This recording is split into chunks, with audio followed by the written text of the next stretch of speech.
Bismillahirrahmanirrahim. Assalamualaikum warahmatullahi wabarakatuh. Alhamdulillahirabbil alamin. Wassalatu wassalamu ala sayyidina Muhammad wa ala alihi washabihi. Rabbi shrah li sadri wa yassir li amri wa hlul 'uqdatam min lisani yafqahu qawli, amma ba'd. Hari ini kita bersama dengan saya, tuan-tuan semua bersama dengan saya, Muhammad Azmani Ismail daripada NIOSH Bandar Baru Bangi. Nak bincangkan tentang satu subtopik dalam kita punya course yang ditawarkan oleh pihak NIOSH, iaitu kelas Working at Height. Dalam kelas Working at Height ni tuan-tuan, kita akan ada satu part yang kita panggil sebagai bahagian knots ataupun ikatan. So dalam kursus Working at Height ni kita akan ada 6 jenis ikatan yang kita akan belajar dalam kelas, dan 6 jenis ikatan ini kita akan uji semasa hari kedua kelas kita lah. So knots ini terbahagi kepada 6 bahagian ataupun 6 jenis, yang mana knots ini kita pilih berdasarkan keperluan ataupun kepentingan tertentu lah, yang mana kita boleh gunakan dia untuk pelbagai jenis aplikasi, untuk kerja-kerja dekat ruang tempat tinggi lah, untuk bekerja dekat tempat tinggi. Baik, knots yang kita tawarkan ataupun yang kita akan ajar pada hari ini ada 6 jenis, iaitu figure of 8 yang pertama. Yang kedua kita ada figure of 9. Kita ada alpine butterfly, clove hitch. Nombor 5 kita ada single ball line. Yang terakhir double fisherman lah. Ada yang agak susah, ada yang agak senang, ada yang buat sekali tu dapat, ada pelbagai jenis. Saya akan terangkan setiap dia punya knots ini berdasarkan 3 perkara lah. Yang pertama saya akan terangkan dia punya advantage ataupun kelebihan ataupun kekurangan knots tersebut, apa kegunaan dia. Saya akan tunjukkan macam mana tuan-tuan boleh praktis ataupun boleh tengok dia punya cara ikatan, dan saya akan demo menggunakan tali yang saya ada ni depan tuan-tuan lah, supaya kita akan ada tiga cara lah untuk kita lebih senang faham. Baik, yang pertama kita tengok pada figure of 8 yang pertama. Figure of 8 ini ikatan yang paling basic yang kita ajar, ataupun kita ikatan nombor 8. Dan mempunyai beberapa kelebihan lah. Kelebihannya yang paling utama, untuk ikatan ini dia sangat-sangat kuat lah, strong.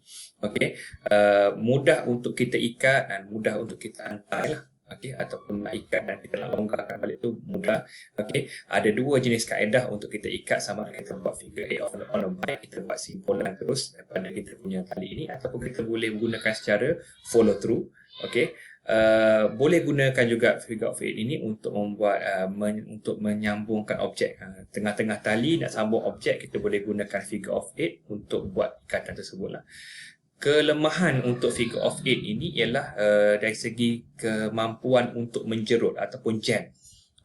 Bila once kita buat ikatan figure of 8, dia punya kemampuan untuk mencengkam kalau ada bebanan yang sangat berat, sangat-sangat kuat, dan memang agak sukar untuk dibuka lah.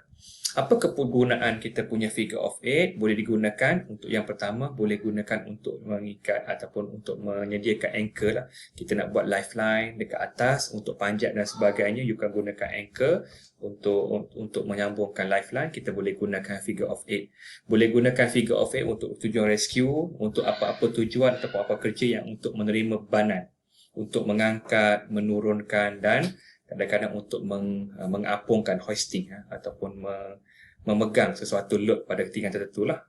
So itu kita panggil figure of 8. Cara nak buat figure of 8 senang saja. Kita akan buat loop macam tu. Yang pertama, make a loop with a bite of a rope. Lepas tu kita akan buat pusingan 1/2 pusingan. Pull both end, dan hasil akhir the completed form ini, ataupun kita panggil sebagai yang nombor 4 ni, kita panggil sebagai the completed knots form loop lah. Maknanya demo yang boleh saya buat kat sini, kalau you boleh tengok kat sini, saya ada satu tali. So tali ini saya pegang macam ni, ada 2 hujung. Saya pegang dia punya leher dekat sini, saya tarik ke dada. Daripada ikatan ini saya akan buat pusingan 1/2 pusingan. 1 ke depan, kosong, 1 pusingan penuh, setengah. Tali ini akan masuk daripada bahagian belakang. So, tali belakang, kita tarik, siap. Ini ialah ikatan figure of 8 yang boleh kita gunakan. Selain daripada figure of 8, kita boleh gunakan ikatan nombor 2. Dia panggil figure of 9. Figure of 9 sama juga dia punya advantage ataupun disadvantage. Kita panggil sebagai ikatan yang boleh gunakan untuk menyediakan anchor. Okay? Boleh gunakan untuk ratio. Basically, dia punya function sama macam figure of 8. Cuma figure of 9 dia punya kekuatan menurut beberapa kajian yang kita tahu, yang kita jumpa, figure of 9 ada kekuatan yang lebih berbanding dengan figure of 8 lah.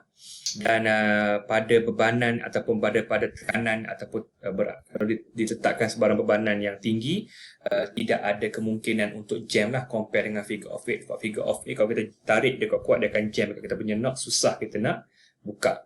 Okay, figure of 9 cara lebih kurang sama macam kita nak buat tadi. Okay, cuma kelemahan dia apa dia? Dia memerlukan lebih banyak tali yang panjang dan dia lebih bulky dan dia lebih kompleks lah compare dengan figure of 8 yang kita terus waktu dapat macam ni kan. Okay, contoh cara macam mana you nak buat figure of 9. Okay, kita buat sama juga, make a loop your bike. Okay, pass end of the loop, pass it through the loop and tighten. Maknanya ada 4 kaedah juga, cumanya tadi figure of 8 kita buat 1/2 pusingan, tetapi kalau untuk figure of 9 kita boleh buat ataupun kita perlu buat ikatan atau gulungan sebanyak 2 kali pusingan penuh. Okay, so saya tunjukkan dekat sini. Okay, tadi kita buat figure of 8, kita pegang dia punya leher, kepala macam ni, pegang dia punya leher, tarik ke badan, pusingan 1/2. Kita dapat figure of 8. Tetapi kalau kita tambah lagi 1/2 pusingan, kita masuk daripada depan tali tersebut, maka tali itu akan membentuk figure of 9. Okay, so ini kita panggil sebagai figure of 9. Okay, bentuk dia lebih kurang macam ni lah.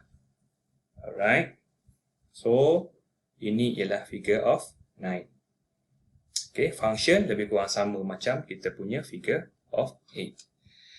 Baik, seterusnya kita ada ikatan alpine butterfly. Okay, alpine butterfly. Okay, kita ada ikatan yang digunakan untuk yang ketiga. Kita namakan dia sebagai alpine butterfly. Apa kelebihan alpine butterfly? Tidak mudah untuk tercabut, senang untuk kita ikat dan senang kita nak adjust. Okay, mungkin kesesuaian kepanjangan dia punya position kurang sesuai, kita boleh gunakan alpine butterfly untuk adjusting kita punya pergerakan dan sebagainya lah. Apa dia punya kelebihan, apa dia punya disadvantage ataupun kelemahan dia? Alpine butterfly nak ikat sebelah tangan susah. Okay, dan memerlukan sedikit praktis lah untuk kita membolehkan kita buat ikatan yang sempurna. Okay, kalau kita salah buat, kemungkinan besar menjadi kita panggil false butterfly knots, yang mana ikatan tu nampak seakan-akan macam butterfly tapi salah. Dan bila kita letak load, dia boleh tercabut dan boleh menyebabkan mangsa atau barang tersebut jatuh lah. Okay, apa kegunaan untuk alpine butterfly? Okay, kita boleh gunakan alpine butterfly untuk kita mengasingkan mana-mana tali yang rosak. Nak sambung carabiner, tali kosong macam ni, kita nak buat loop tengah-tengah tali, kita boleh gunakan alpine butterfly untuk sebagai kita punya ikatan. Cara nak buat alpine butterfly mudah saja. Okay, kita akan buat ikatan ataupun kita panggil sebagai knots ini. Okay, sebegini. Okay, alright, kita akan buat ikatan. Okay, make a loop like an 8, fold the upper loop down. Kita ada 3 loop daripada atas. Loop yang pertama akan turun pergi loop ketiga. Loop ketiga akan masuk keluar ikut loop nombor 2. Okay, so kalau tak faham boleh pause kat bahagian ni, tengok dia punya kedudukan tali dan you try dia buat kat rumah lah. Okay, cara yang boleh saya tunjukkan secara umum. Okay, kita pegang sama je, figure 8, figure 9, permulaan dia lebih kurang sama. Okay, cumanya yang untuk figure 8, figure alpine butterfly ni kita akan pegang dan kita akan twist 2 kali. 1, 2. You akan dapat 3 lubang. Loop pertama, loop kedua dan loop ketiga. Apa yang perlu kita buat? Kita ambil loop pertama, masuk ikut loop nombor 3, keluar ikut loop nombor 2. 1 pergi 3, keluar ikut 2. 1 pergi 3 dan keluar ikut loop nombor 2. dan tarikkan. Ini bahagian pertama. Loop ini belum selesai. Kita perlu tarik dia macam ni. Okey. Maka ini yang kita panggil dia sebagai alpine butterfly. Apa maksud kita nak bypass ataupun kita nak isolate tali yang rosak? Contoh, tali kita ada problem. Kita kena pasti tali sini ada problem. Kita boleh pegang tali yang problem ini. Kita akan buat twisting. Okey. 2. Okey. 1, 2, 3. 1 pergi 3 keluar 2. 1 pergi 3 keluar 2. 1.